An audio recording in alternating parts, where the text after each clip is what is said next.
Hi Taurus, how are you? Welcome to Tarot Queen. This is your monthly reading for the month of November. ये जो है आपके नवंबर के month की reading है, ओवरऑल एनर्जीज। तो अगर आपको वीडियो पसंद आए तो चैनल को जो है सब्सक्राइब कर लीजिएगा एंड वीडियो को जो है लाइक कर दीजिएगा।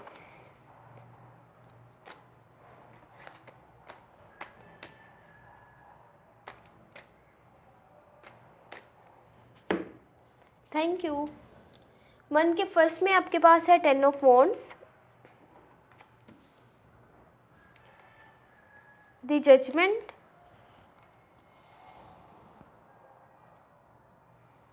Night of wands,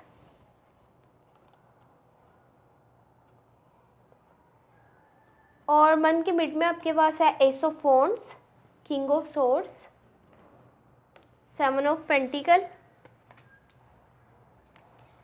and month के लास्ट में आपके पास है 8 of cups, strength, 4 of swords. Month के फर्स्ट में जो है नाइट ऑफ वॉन्ड्स है, तो बहुत जल्दी में जो है आप डिसीजंस लेते हुए नज़र आ रहे हैं। जो भी आप टास्क कर रहे हैं अब उसको बहुत जल्दबाजी में कर रहे हैं, तो कोशिश यही करें कि आपने इस तरह से जल्दबाजी नहीं करनी। ठीक है, आपके पास स्ट्रेंथ है, विल पावर है, या अच्छे से जो आप हर चीज़ कर सकते हैं, लेकिन फिर भी कोशिश यही करें कि जल्दबाजी में कोई चीज़ मत करें। और साथ में इस वक्त जो आपको आवाज़ अपनी सुनाई देगी, अपने दिल की जो आपको आवाज़ सुनाई देगी, उसको इग्नोर मत कीजिएगा।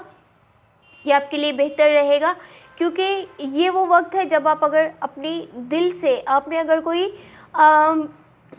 पीछे जो है अगर आपने कुछ ना चाहते हुए भी कुछ गलतियाँ आपसे हुई हैं, तो उनकी अगर दिल से आप इस वक्त माफ़ी मांगेंगे एंड अपने आप से जो है इस चीज़ का प्रॉमिस करेंगे कि अगेन वो चीज़ आप नहीं करेंगे, तो ये चीज़ आपके लिए आपकी लाइफ में एकदम से चेंज लेकर के आएगी। आपके स्टेटस में अचानक से जो है वो चेंज आ जाएगा, और साथ में आपके पास बिग अपॉर्चुनिटीज़ जो है वो आ सकती हैं। इस चीज़ को इग्नोर मत कीजिएगा, वरना जो है आप जो आपके पास अपॉर्चुनिटीज़ आने वाली हैं आप उनको जो है इग्नोर कर देंगे, और साथ में जो है उनको यूज़ नहीं कर पाएंगे for your future. 10 of wands है, तो ओवरवर्क करते हुए नज़र आ रहे हैं। इतना काम मत करें कि जस्ट आप अगर शो ऑफ करने के लिए किसी को, जैसे कि मैंने आपको पहले दिखाया था, नाइट ऑफ वॉन्ड्स और 10 ऑफ वॉन्ड्स, इतना आपने अपने ऊपर बोझ नहीं डालना कि जस्ट आप किसी को शो ऑफ करने के लिए या ये दिखाने के लिए आप सब कुछ मैनेज कर सकते हैं, सब कुछ खुद से हैंडल कर सकते हैं।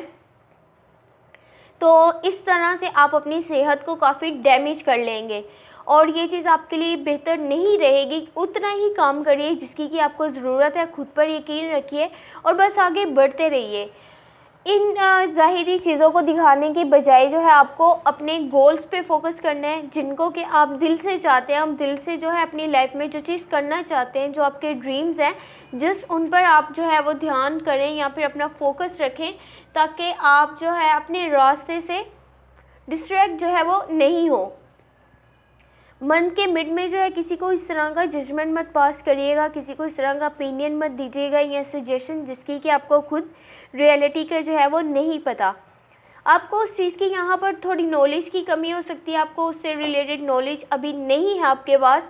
आप तो अपनी तरफ से अच्छा करने की कोशिश करेंगे या किसी की हेल्प करना चाहेंगे, बट आपको उसका रिज़ल्ट जो है वो नेगेटिव मिलेगा। लोग आपको उतना ही जो है अपने खिलाफ समझेंगे, उतना ही आपको बुरा समझेंगे, चाहे आप उनकी वहाँ पर हेल्प भी करना चाह रहे हो सकता है कि आपको रियलिटी का, सच्चाई का नहीं पता। इस जगह पे आपने वो चीज़ बोल दी है, बट वो चीज़ किसी को हर्ट भी कर सकती है, और वो नेक्स्ट पर्सन जो है वो यही समझेगा कि आपने उसके जो खिलाफ़ ये चीज़ करी है, या आप दिल से चाहते थे, या आपके माइंड में आपने इस तरह से उसके साथ गेम खेली है।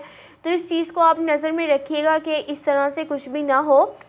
एस ऑफ वॉन्ड्स है, तो कोई न्यू एक्शन, कोई न्यू स्टार्ट लेने वाले हैं।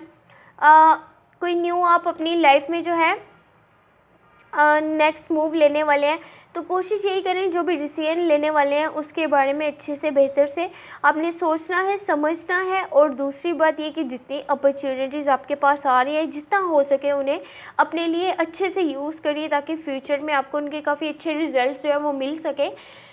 यहाँ पर जितना आपने स्ट्रगल करने हैं, अगर आपको जो आप गोल्स पाना चाहते हैं, अगर गोल्स पाने के लिए आपको उस रास्ते में सेटबैक का सामना करना पड़ता है, अचानक से कुछ ऐसा हो जाता है जिसका आपने तवक्का नहीं की थी, सोचा नहीं था, वो चीज़ हो गई है, वहाँ पर आपने हार कर थक कर के नहीं बैठना, खुद पर एतबार करना है। अपने लॉन्ग टर्म गोल्स को अचीव करने के लिए आपने लड़ना है, चलते रहना है, तब तक चलते रहना है जब तक आप उन्हें पा नहीं लेते। और हारना अपने बिल्कुल भी नहीं है।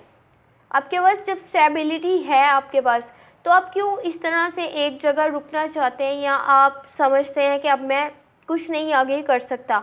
तो तब तक आपको चलते रहना है जब तक कि आप अपने लॉन्ग टर्म गोल्स को या अपने ड्रीम्स को जो है वो पूरा नहीं कर लेते। मंथ के लास्ट में जो है काफ़ी स्ट्रेस में नज़र आ रहे हैं। हो सकता है कि आप अपने बिज़ी शेड्यूल से या मोनोटोनियस रूटीन से काफ़ी ज़्यादा बोर हो गए हैं, काफ़ी ज़्यादा थक गए हैं। तो कोशिश यही करें, ब्रेक लें और अपने आप के साथ जो है वक्त गुजारें। अपने आप के साथ वक्त बिताएंगे तो आपको पता चलेगा आपकी ट्रू हैप्पीनेस जो है वो किस चीज़ में है। आपके पास इतनी स्ट्रेंथ है कि आप अच्छे से हर चीज़ को हैंडल कर लेते हैं, जो भी सिचुएशन हो उसको अच्छे से हैंडल कर लेते हैं विदाउट एनी हैसल। तो आप जब हर चीज़ कर लेते हैं तो जस्ट खुद पर एतबार करिए, अपनी इनर जो है अपने स्ट्रेंथ पे बिलीव करिए। और आपने स्ट्रेस नहीं लेना, ये चीज़ आपकी सेहत को डैमेज कर देगी, उसको डिस्टर्ब कर सकती है।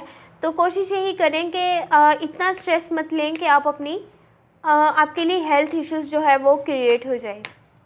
देख लेते हैं ओवरऑल एनर्जी क्या है। ओवरऑल एनर्जी द मून की है, आपको काफ़ी फेयर्स नज़र आ रहे हैं। हो सकता है कि ये फेयर्स जस्ट आपके माइंड के क्रिएट करे हुए हो, ये रियलिटी में जो है इनका कोई कनेक्शन नहीं हो।